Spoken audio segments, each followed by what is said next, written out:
ஆனந்தம், ரன் இந்த மாதிரியெல்லாம் வந்து ஒரு சொசைட்டிக்கு ஏதோ ஒரு யூஸ்ஃபுல்லாக ஒரு ஸ்டோரி வருது சார். சூர்யா சார் இந்த படங்களுக்கு அப்புறமே வந்து வக்கீல் ரோலு, போலீஸ் ரோலு, இப்போ ப்ரெசண்ட்டாக இப்போ வக்கீல் ரோலாம் நடிச்சிட்ருக்காரு சார். இது வந்து ஒரு கேங்ஸ்டர் படத்தை இவ்வளோ வருஷம் கழிச்சு ரீ ரிலீஸ் பண்ணுறீங்களே சார், நீங்கள் வேறு மாதிரி ஒரு ஸ்டோரி எடுத்து பண்ணணும்னு திங்கிங் இருந்துச்சு சார். சார் கேங்ஸ்டர் படத்தை ரிலீஸ் பண்ணுறதுக்கு அவர் என்ன சொன்னார் சார்?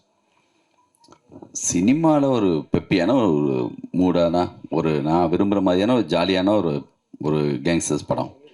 நான் படம் பார்த்துட்டு வந்துட்டு தேட்டரில் உட்காந்து படம் பார்த்தப்போ என்ன மாதிரி செய்யலாம் ஃபிலிம் படம்னு சொல்லி ஒரு ஆசையில் பண்ணுற மாதிரி எனக்கு வந்து அந்த மாதிரி கதை தோணுதில்லை. தோணா எப்போயாவது நம்ம பண்ணுவோம்.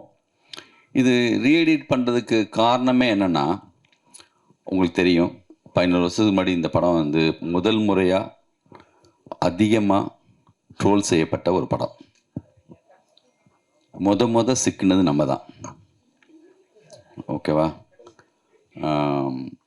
இப்போது உண்மையாக ரசித்த ஒரு சிலர் இருக்காங்களா, எப்போ பார்த்தாலும் இந்த 11 வருஷத்தில் எங்கேயாவது என்ன மீட் பண்ணும்போது, ஏன் சார் அந்த படத்தை இந்த மாதிரி திட்டினாங்க, எனக்கு பிடிக்கும் சார், எனக்கு பிடிக்கும்னே தனித்தனியாக நிறைய பேர் சொல்லியிருக்காங்க.